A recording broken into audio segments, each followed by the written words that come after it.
Welcome to Lighthouse Farm. We are new to gardening and farming alike, so come alongside as we journey through the highs and lows of learning to grow our own food. So I wanted to do a real quick garden tour so you could see what was here before it all is killed back by the frost. We're supposed to get down to, I think on Monday it's supposed to get down to 32. Tuesday it's supposed to get down to like 27, and it's like 80 degrees right now. So we're supposed to have a really gnarly cold front coming through, and a lot of this is gonna get killed back. So I wanted to document it before it all goes away. So here we have okra. You can see our okra is still producing. It's actually been doing really well. Even with some of the colder temperatures that have come through there. Obviously it hasn't frozen yet, but they're doing pretty well. Some of them have these weird little knobs on it. Also, let me see if I can find one.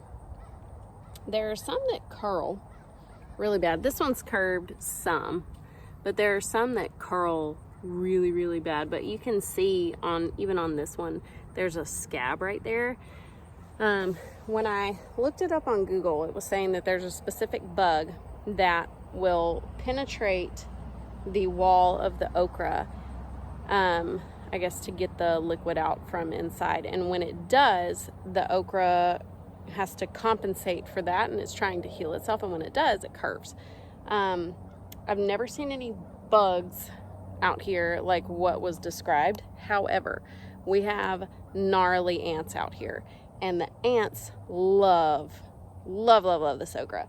So I always see ants coming out of those holes. Typically when they have really big holes like that and they're curved like that, I just toss them anyways because the ants have been all in them.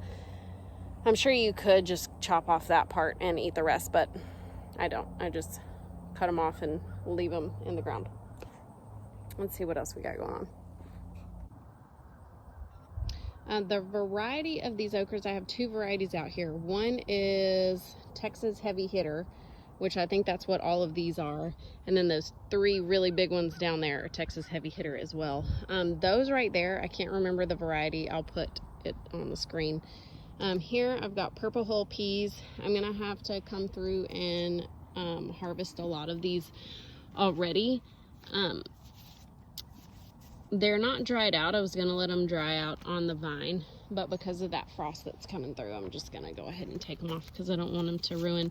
These here are already dry, but I think I may actually leave the rest of these on here until Monday and then come through on Monday and harvest. We've got some artichokes planted here, and then what are you? Your broccoli. We've got broccoli, Brussels sprouts beneath the corn here. This corn is all going to come out. This is the glass gem corn, and I bought it so that we could make popcorn out of it. So there's that. Something that's been a little bit of an issue is the corn falling over like this. Like you can see that it has just fallen over, and that one there, and there's been a few others that I've had to take out because they fell over and uprooted and just started to die back anyways. But I'm assuming that the reason that they're falling over like that is because they weren't deeply rooted enough and they were right there on the edge of the bed. And sometimes this soil gets washed out and you can actually see the roots. So I'm thinking that that's what happened. So next year when I plant this, I'll plant them closer in. Here's that Texas Heavy Hitter okra that I was mentioning before. Ooh, here's a good one. This one's all knotty. I don't know what the little knobs are from, but that one's curved pretty good. Normally they're relatively straight like this. Let's find another one like this. Those flowers are beautiful. I love those flowers. Henley likes to come out here and pick the okra right off the vine and eat it. A lot of people don't even know what okra is, how it grows, or what it looks like. I grew up in Louisiana, so okra was like a staple in our family. More brassicas, pretty much all brassicas through here. I do have some, let's see, I think that's a marigold. I planted some turnips right here, those little babies. And then I've got some beets planted here. Those are early wonder, and some more here. Only a few of those germinated. Those are golden beets. Oh, look, I think we've got some. Yeah, we've got a bunch germinating right there. How cool. That's exciting. Another marigold. We've got another beet right here. I don't remember the variety. Starts with a C, and it's kind of striped looking. These all right here are black-eyed peas. And I've gotten a pretty decent harvest off of these thus far. I've just, again, been letting them dry out on the vine. Those are parsleys. More brassicas here. That's some sort of squash. I don't know what it is or how long it's been there, but it's not doing well, so. More brassicas. More okra. Check this one out. I was gonna let this one go to seed, but I don't think it's gonna make it yet.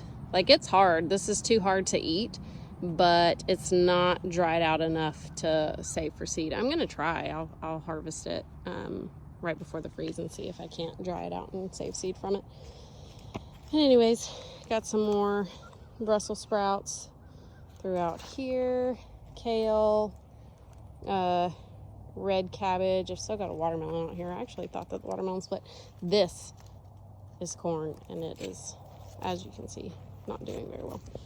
I thought this little guy split, but I guess not. I guess we'll take him in and eat him. Rest of my watermelon vines, I need to go ahead and take that out. Here's my asparagus. It's been going cray-cray. It's going to seed. There's little flowers all over it. I tried to stake these up. I need taller stakes. This would have worked if they had been higher, but I need taller stakes, and then I just took butcher's twine and tied it around them just to get them off the ground so that we're not stepping on them. But you can see that those just decided not to cooperate. So here, this is empty. Here we have, I think these are like the Easter basket radish blend.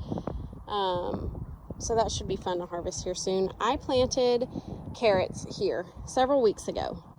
I tried covering with a board. The board's actually there. It's a piece of cardboard.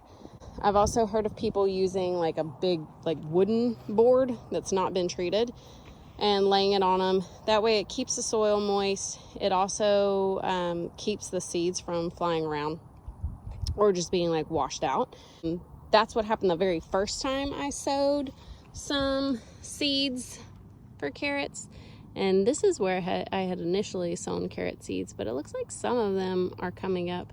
However, I think some of this is also celery, because I came back and I sowed some celery, like that celery right there. But I'm thinking some of the other stuff is indeed carrots, so I guess we'll find out in a few weeks.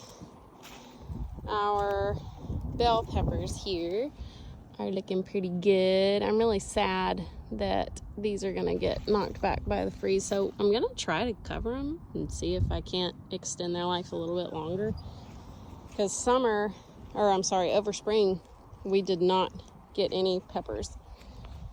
There's another one. This is, what are you, those little gherkin cucumber things. That's gonna die back. I'm kind of bummed about that too. There's a little one right there growing. Got some cucumbers, little baby ones. There's some bigger ones over here. There's one down there in the ground. This plant right here was actually a volunteer. I did not plant it, especially didn't plant it way down there. I would have put it in the middle. I don't know if it just got washed out or if it was just like leftover from cucumber that fell off. Here we have some watermelon radishes. That's another pepper plant. That is a zinnia. Kale. I don't know what you are. That's a zucchini. That's gonna die back. This thing is basil. These basil bushes they literally look like trees. I've never seen basil like this. Granted, I've never grown basil like this, but I didn't know that it like turned into a tree. It looks crazy. So the pollinators are loving it right now. Like you can see there's a lot of them. Like this doesn't accurately capture it, but it is buzzing over here with all these pollinators. This is so fun. Oh, we've got an eggplant right there. I cut it back down at the root, or to the root, but it keeps coming back. So I'm just gonna leave it on there and see what happens. I guess it'll come back next year. I did not know that about eggplants, but I guess I do now. Here's some leeks that I planted over spring. These marigolds are absolutely taking over. They have completely swallowed this peppercini plant. But I'm leaving them because they're really pretty. So we'll see what happens with those. This I'm super disappointed about getting knocked back because there are lots of little poblanos on it. And I make this dish. It's like this southwestern poblano, stuffed poblano, and I use any meat, any ground beef or any ground meat that we have on hand for it. But you take them, you slice them long ways, you brown your whatever ground meat you're going to use. The original recipe I found calls for turkey, ground turkey, but I use whatever we have on hand. I've used turkey, pork, beef, venison. But you ground your beef, you season it with salt, pepper, heavy cumin, and then you throw some canned corn in with it after that's all browned, and what else? Cheese and cilantro, and let that all melt, and then put them into your poblanos. I slice them lengthwise and lay them out on a pan, put them in the poblanos, pop them in the oven, and let it all get warm. And that's really good. That's one of our favorite dishes. More basil. Planted a whole bunch of basil. What are you? Little bell pepper. I think that's calendula. I don't know for sure. Oh, this is all garlic that I planted. It's all garlic that I just bought garlic pods from the store. And then that right there is elephant garlic. We've got an elephant garlic right there coming up. These have germinated a little more slowly than the other, but I'm hoping that they'll keep germinating. There's just a handful of them that have germinated, but I've filled this whole area with them. That right there is onions. These are red onions. When I transplanted these, they pretty much all died back. So then I had to come back and hand sow a lot of them. And I think these are all yellow onions here.